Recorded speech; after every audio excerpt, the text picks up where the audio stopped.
तो वहाँ जाकर फिर जो आपने अपना लोगों से आपका इंटरेक्शन हुआ, तो पहले थोड़ा सा फर्स्ट इंप्रेशन अमेरिका पहुँचने के बाद जो आपको लगा क्या था? देखें, मैं ये बात करता हूँ, हमारे बाज़ मजहबी लोग भी थोड़ा सा नाराज होते हैं कि यार अमेरिका की तारीफें कर रहे हैं। सही है। देखें, एक तो अमेरिका की पॉलिसियाँ हैं, उनकी मैं तारीफें नहीं कर रहा। जो दुनिया में अमेरिका ने खासतौर पे जो लेटेस्ट गज़ा में जो कुछ चल रहा है, कोई भी जी होश आदमी उसमें, और ये भी मुझे वहाँ जाके पता चला अमेरिकन अवाम का मसला नहीं है ये। जी बिल्कुल ऐसे। ज़ाहिर है वहाँ ब्यूरोक्रेसी में यहूदी हैं, वहाँ अदलिया में यहूदी हैं। उन्होंने 1960 में कहा जाता है अमेरिका में यहूदी की कोई वैल्यू नहीं थी। उन लोगों ने मेहनत की, यहूदियों ने ब्यूरोक्रेसी में गए, बच्चों को पढ़ाया लिखाया, वो काम किया जो मुसलमान दुनिया में कहीं भी नहीं कर रहे।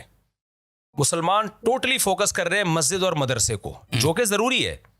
मुझे वहाँ अमेरिका में वकील मिले, उन्होंने कहा मुसाब मैं सर जोड़ के बैठा हूँ, किसी तरह मुसलमानों को यहाँ एजुकेशन में हम उन इदारों में लेकर आए, एजुकेशन के ज़रिए जिन इदारों के हाथ में मुल्क की लगाम होती है। बिल्कुल। ये पॉलिसी मेकर से ताल्लुकात नहीं बनाते यहाँ मुसलमान। ऐसा कोई इवेंट हो उसको स्पॉन्सर नहीं करते, 1 रुपया देने के लिए तैयार नहीं है। कह रहे हैं मस्जिद बनेगी सब लोग आ जाएंगे लाइन लगा के, अच्छा काम है, मदरसा बनेगा सब आ जाएंगे। पॉलिसी मेकर्स के लिए हम कोई इवेंट रखते हैं कि पॉलिसी मेकर्स को बुला रहे हैं, मुसलमान उनसे मिलें, अपने दुख दर्द उनके साथ शेयर करें, ताकि यहाँ कल फ्यूचर में मुसलमानों के खिलाफ कानून साजी ना हो। वरना का मुसलमान बहुत तेजी से फैल रहे हैं, इसमें दो राय नहीं है जी। इस्लाम सबसे बड़ा मजहब बनने वाला है अमेरिका में। यहाँ मुबल्लिगीन भी आ रहे हैं, मस्जिदें भी बन रही हैं, मदरसे भी बन रहे हैं, गोरे बहुत तेजी से कन्वर्ट हो रहे हैं। लेकिन कल ये मेजॉरिटी में आने के बावजूद गुलाम होंगे, और वो सलूक होगा इनके साथ जो इंडिया में हो रहा है मुसलमानों के साथ। ये कल सलूक होगा।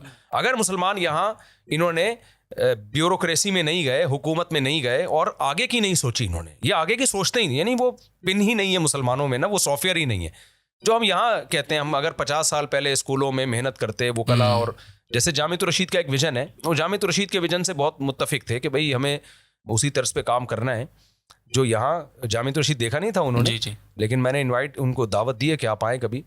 तो यानी इस नहज पे काम करने की ज़रूरत है। अब वहाँ यहूदियों ने किया है, तो मिनॉरिटी में होके भी अपना मज़हब उन्होंने बचाया।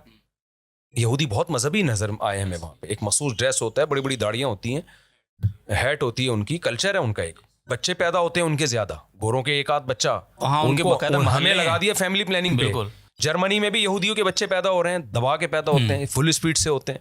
अमेरिका में भी हो रहे हैं। फैमिली सिस्टम यहूदियों का ही मिलेगा आपको, गोरों का तो तबाह हो गया। अब वो हमारा तबाह कर रहे हैं, 2-2 बच्चे पैदा करो, एक शादी देर से करो। जो आप ये जो बेहूदगी आप मीडिया पे देख रहे हैं सुबह शाम, नसबंदी और औरत बच्चे पैदा करने की मशीन नहीं, ऐसे बकवासात जो है ना, इसके पीछे यहूदी है जिसने हमें ये मंजन लगा दिया, तो ताकि नस्लें तबाह हो हमारी। तो अब नतीजा क्या निकला है कि सारा कंट्रोल जाहिर है उनके हाथ में है, तो पॉलिसियाँ तो वो बना रहे हैं।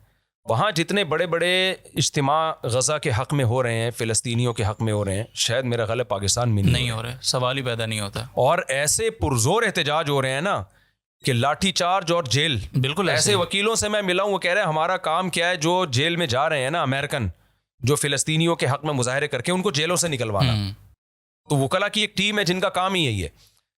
तो इतना कुछ हो रहा है, तो हमें उनकी पॉलिसियों पे मैं कभी नहीं बात कर रहा कि भाई मुझे उनकी पॉलिसियों से इत्तेफाक है, लेकिन एज ए कंट्री, एक ऐसा कंट्री है, आप जब जाते हैं तो आपकी आंखें खुल जाती हैं कि यार एक यानी एक महज़ब कंट्री जिसे कहा जाए, और जो उन्होंने डेवलपमेंट की है, जो रेजिडेंशियल एरियाज़ हैं, जो उनका लिविंग स्टैंडर्ड है वो बहुत हाई है, जो गवर्नमेंट ने दिया है उनको। से जो सोचने की बात है ना, आवाम भेड़ बकरियों की तरह होती है। जब तक गवर्नमेंट इन चीज़ों में इन्वॉल्व नहीं होती, हम अपनी कौम को बुरा भला कहते हैं, कौम को बिल्कुल नहीं बुरा भला कहना चाहिए। मैं बार बार कहता हूँ, अगर वो हुक्मरान हमें 1 हफ्ते के लिए मिल जाएं, हम गोरों से अच्छे हो जाएंगे। और हमारे वाले आप उनको 1 हफ्ते के लिए दे दो, उनका हमसे खुदा की कसम ज़्यादा बेड़ा गर्क होगा। जो हमारा हालात चल रहे हैं ना इस वक्त, अमन की बदअमनी और जो सफाई सुथराई का हाल है, जो इकोनॉमिकली हम जिस तरह बर्बाद हो रहे हैं, तो हमारे यहाँ पॉलिसी मेकर्स मुखलिस नहीं है। 2-4 होते हैं, लेकिन जाहिर है वो इतनी मेजॉरिटी में वो क्या कर पाएंगे।